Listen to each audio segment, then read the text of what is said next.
Hi, and welcome back to It's Not History. Episode 4, Not Your Continent. So in the last episode, we talked about the settlement of the land that would become known as Pennsylvania, and specifically the Susquehanna Valley, and how over nearly 20 millennia, people adapted to a changing climate and built successive societies, taking advantage of the bounty that a warming climate afforded them. And how we were able to get a small window into these lives through archaeology. And then, how that window that was open for countless thousands of years slams shut in an era that archaeologists call the contact period, when European settlers show up and ultimately extinguish the records of Native Americans in Pennsylvania. So what I'd like to do this week is to look at this time and these people with a finer degree of resolution than the very broad view that archaeology gives us. And we start to dive into this first era of interaction and contact between societies that, at first, must have seen the other group as if they were from another planet, which, practically speaking, was pretty much the case, given the gulf, both cultural and geographical, between indigenous America and 16th century Europe. So when the first Europeans got to this continent, has been, and probably always will be debated, but when the first Europeans met the Susquehannock is well known and well documented because they made quite an impression. It was Captain John Smith, that John Smith, the one made famous by the Pocahontas story. He led an expedition up the Chesapeake Bay from his base in the creaky English settlement of Jamestown on the mouth of the Chesapeake Bay in the summer of 1608. When he got to the northernmost extent of the bay, he traveled up a broad river that fed the bay, which was the Susquehanna. And there he discovered giants. Great and well-proportioned men are seldom seen, for they seem like giants to the English and to the neighbors, the other Indians, yet seemed of an honest and simple disposition, with much ado restraining from adorning the discoverers as gods. Those are the most strange people of all those countries, both in language and attire. For their language, it may well be seen to their proportions, sounding from them as if it was a great voice in a vault or a cave, as an echo. Smith had met the Susquehannock people and was suitably blown away. Most of Smith's fellow settlers in Jamestown were, at best, entrepreneurs with guns, and at worst, hapless minor nobles with zero survival skills. Most were destined to die in the first or maybe the second winter on this new continent, which they were discovering the hard way was not their continent. Smith, however, was in fact a trained military man. He had fought as a mercenary in France against the Spanish, and then later against the Ottomans in Turkey, where he was captured, enslaved, and escaped, making his way back to England. Smith was the real deal, and he was not here in this landscape to do watercolors. He was here to look for opportunities, mainly food if he could find it, and to size up potential threats. With the eye of a soldier, he evaluated the people he found. Their attire is the skins of bears and wolves. Some have cassocks made of bear heads, and skins that a man's neck goes through, and the ears of the bear fastened to his shoulders from behind, the nose and teeth hanging down to his breast, and at the end of the nose hung a bear's paw.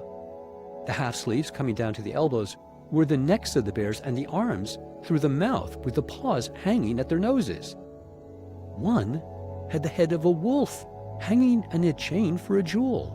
His tobacco pipe 3/4 of a yard long, prettily carved with a bird, bear, a deer, or some such device. He also noted that it's sufficient to beat out the brains of a man, with bows and arrows and clubs suitable to their greatness and conditions.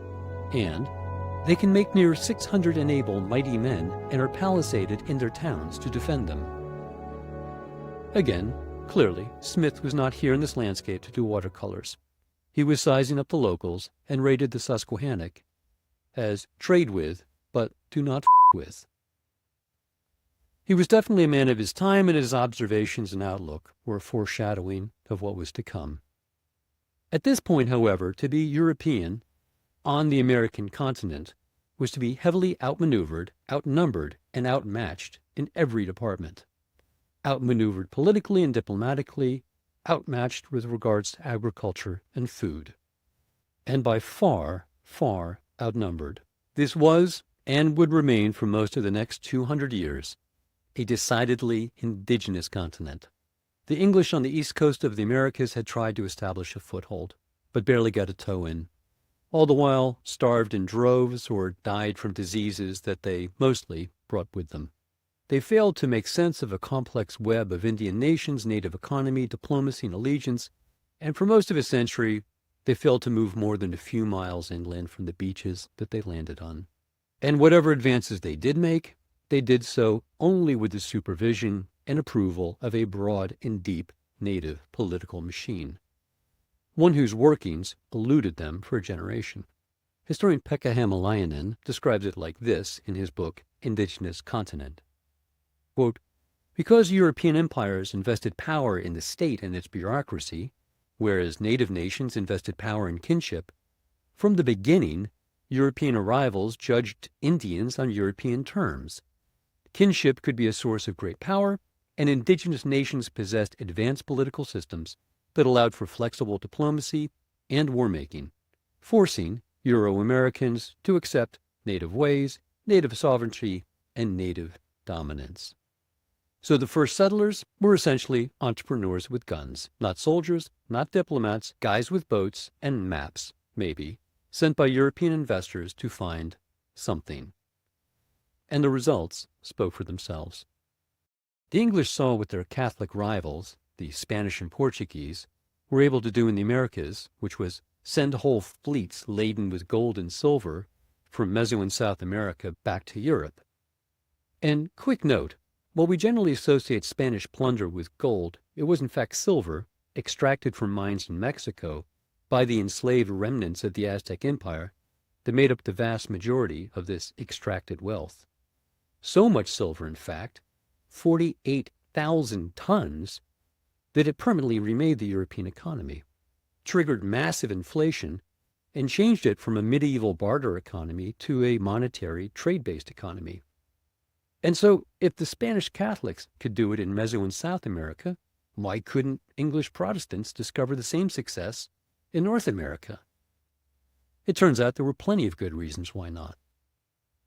So, looking at this from the lens of the present, where we sort of see this all as preordained, it was always going to be this way, an English-speaking continent dominated by people from England.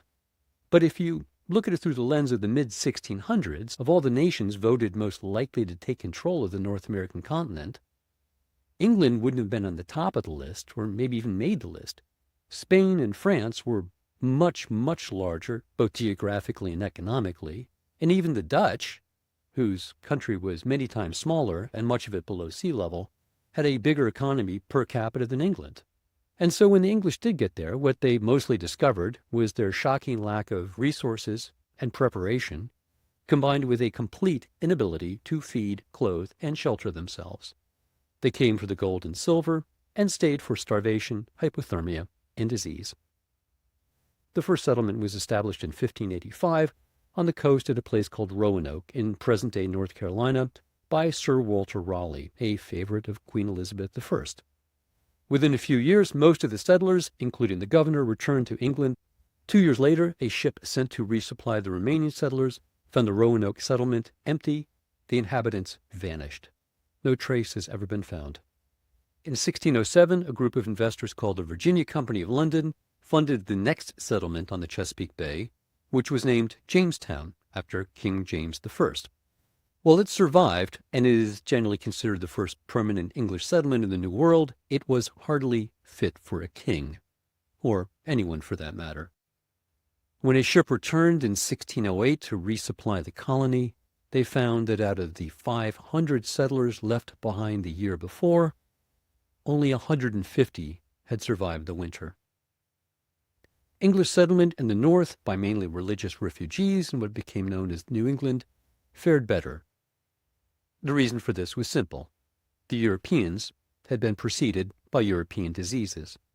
On Cape Cod, Of the estimated 20,000 inhabitants pre-contact, only 2,000 remained when the Mayflower arrived. 90% of the indigenous population gone. The numbers were soon to become the same everywhere.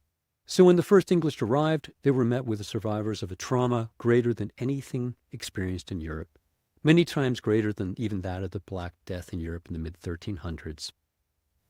In the words of historian Ned Blackhawk, quote, durable English settlement only became possible in the aftermath of such a trauma. While the Europeans in New England had more success in creating lasting settlements, in the mid-Atlantic Chesapeake area, it was a different story. Of the 6,000 English colonists who went to Virginia in the first decade of English settlement, by 1620, only 1,200 remained. A plantation labor system based on tobacco had evolved in which English laborers died in waves. In historian Ned Blackhawk's word, disease formed a sort of, quote, seasoning for indentured British labor, a seasoning that most did not survive.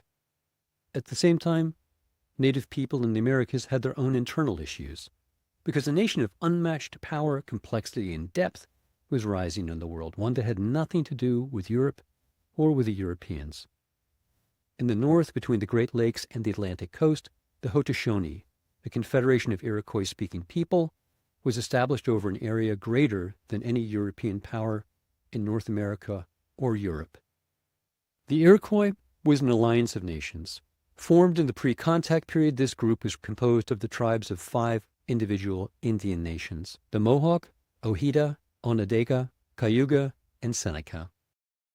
There's a saying in politics, never let a crisis go to waste. And this is exactly what this nation did, better than anyone else. No group was better poised to weather the trauma and confusion of the post-contact era. The Iroquois, bound through common language, social structure, religion, and kinship, were better poised to tackle, in the words of Ned Blackhawk, the violent opportunities that contact with Europeans presented. So when I started researching this episode, I have to admit that I was really suspicious of the term Indian nation.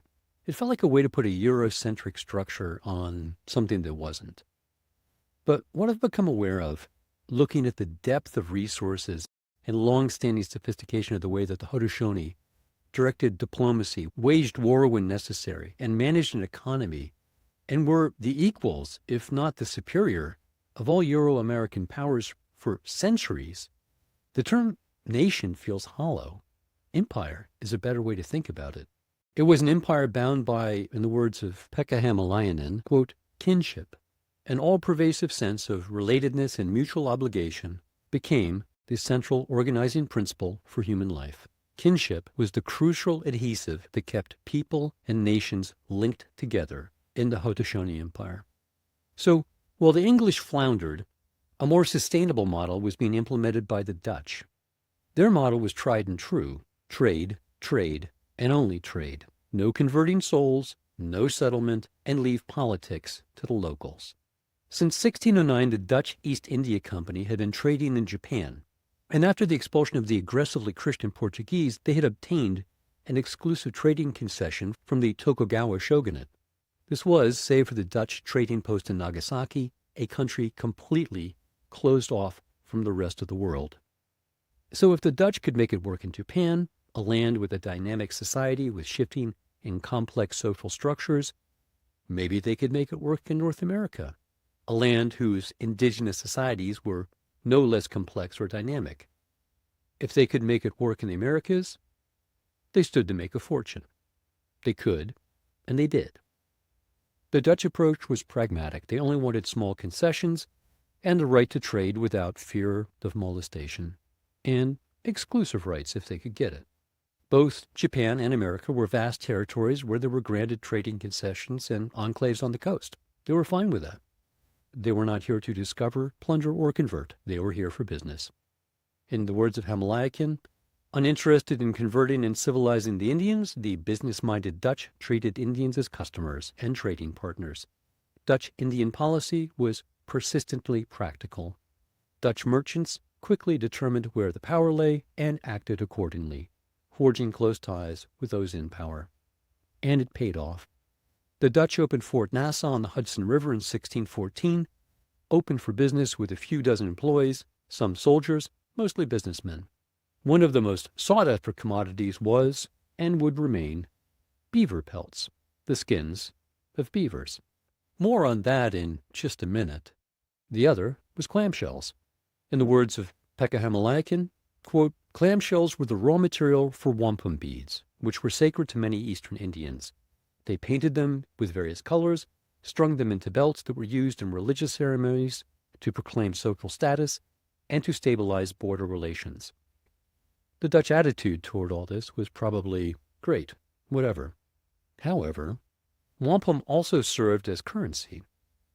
And there, the entrepreneurial Dutch merchants spotted an opportunity.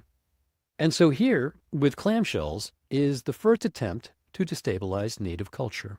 Not with guns, not with germs, not with steel, but with clamshells. Hämäläinen continues, "They began to supply the coastal Indians with metal lathes that enabled them to manufacture wampum on an industrial scale. Native women could produce 5 to 10 feet of wampum pelt a day, and soon some 3 million monetized wampum beads were circulating in the Northeast. Fueling an expanding exchange economy, Europeans had accepted a currency that a moment earlier meant nothing to them. The Europeans had started, literally, well, almost literally, printing money. One of the first and most economically and socially destabilizing things that the settlers did was flood the native economy with cash, indigenous cash, lots and lots of it. The Susquehannock, meanwhile, were expert trappers. They could produce beaver pelts like nobody's business, and were not afraid to throw their weight around economically. In the new superheated indigenous bubble economy, they thrived and prospered. Susquehannocks were very good hunters, traders as far as beaver pelts, things like that. This is Debbie Saylor. She's the curator of Indian Steps Museum and the Blue Rock Heritage Center, also president of the Chapter 28 of the Society of Pennsylvania Archaeology. Then they had what they called the Big Beaver Wars. So Susquehannocks, because they were such good trappers, they trapped a lot of beaver, but they needed a trading partner. And that's where the English came in. They wanted beaver pelts. And why is because in London, they had beaver hats. They wanted to trade. So the Susquehannocks, what did they want from the colonists or from the English? They wanted iron tools. They wanted iron axes. They wanted metals. They wanted brass and copper pots, things like that. So they wanted items that they couldn't produce them themselves. They had no way of producing iron on their own. So when they just think about that, they had iron knives as opposed to some stone tools. So they were fascinated with that. They incorporated that into their lifestyle. However, like all bubbles, it wouldn't last. Beavers went out, in came iron utensils, tools, guns, and gunpowder, and smallpox. Smallpox was an Eurasian disease that the Susquehannock, like the other inhabitants of Americas, had no natural resistance to. However, Susquehannock culture, remember those big long houses with everyone together in compact villages, were especially vulnerable. In more dispersed tribes, the disease took hold more slowly. In the large, walled communities and the crowded longhouses of the Susquehannock villages, pathogens spread like wildfire through dry brush. Swedish Jesuits writing on the Delaware River in the 1630s had once judged Susquehannock as, quote, savages of New Sweden, very warlike and better than any other to exterminate the Iroquois. But that was then. Only a few years later, by the 1650s, the Susquehannock were almost completely destroyed, their once proud villages emptied by smallpox. Tribes to the north were more than happy to press the advantage on their formerly aggressive, now depleted neighbors. The Iroquois nation sent war expeditions south to knock over the formerly impregnable Susquehannock villages, bringing back scores of captives who, while retaining their identity as Susquehannock, would become embedded in their tribes. These groups were going to become intermingled in a way that will become important later. In the spring of 1670, the Susquehannock tried to negotiate with the Iroquois nation and sent an emissary to the Cayuga tribe. The Cayuga had the diplomat executed. The message was clear. Who you were before, you are no longer. So while Europeans jostled for position and dominance on the coast, in the interior, a diaspora was being forced to move, pushed by Haudenosaunee dominance. In the words of Pekka Hamalainen, the genius of Iroquois foreign policy was its principled plasticity. This enabled the Iroquois to forge alliances with European powers that were locked into intense rivalries over territory, trade, and Indian allies. So complete was Iroquois control over the New France in the St. Lawrence Valley, one Mohawk chief bragged that, quote, "Without our permission, the French can't go out a door to take a piss," without risking being shot by a Mohawk soldier. Pekka Hamalainen continues, there has never been anything like the Five Nation Leagues in North America. No other indigenous nation or confederacy has ever reached so far, conducted such an ambitious foreign policy, or commanded such fear and respect. The Five Nations blended diplomacy, intimidation, and violence as the circumstance dictated, and created a measured instability that only they could navigate. Their guiding principle was to avoid becoming attached to any single colony, which would restrict their options and risk exposure to external manipulation.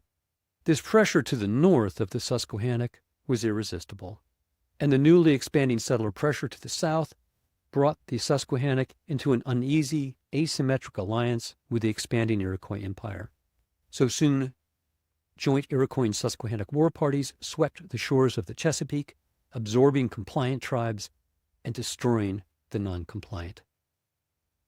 At the center of our story are the Susquehannock and their evolving relationship with English-speaking settlers. And yet, it's impossible to understand the dynamics that drove the next 100 years of the American continent from the mid-1600s without acknowledging how utterly extraordinary the Haudenosaunee Empire was. Because, in the words of Pekka Hamalainen, the Five Nations' rise to power was counterintuitive. Their expansion was triggered by a population catastrophe caused by smallpox, a European import. Yet they grew stronger by pushing toward, not away from, European colonies whose leaders denounced them as savages and obstacles, and ultimately as expendable. The Five Nations were surrounded by three global empires, French, Dutch, and English, but they managed to turn this apparent death trap into a position of advantage. There were moments when they seemed to unravel under the pressure of multiple rivals, yet they not only prevailed, but dominated. No nation, European or indigenous, could match their geographical reach and political power in North America over the course of the 17th century. Meanwhile, the Susquehannock, once a major regional power, numbering over 5,000 members, collapsed to less than a tenth of that by 1675. At their peak, they controlled the trade in furs between natives and Europeans in the mid-Atlantic. Now, they were refugees. Fleeing to escape Haudenosaunee dominance, they retreated to the backwaters of the Chesapeake Bay and to the front lines of the English Virginia settlements.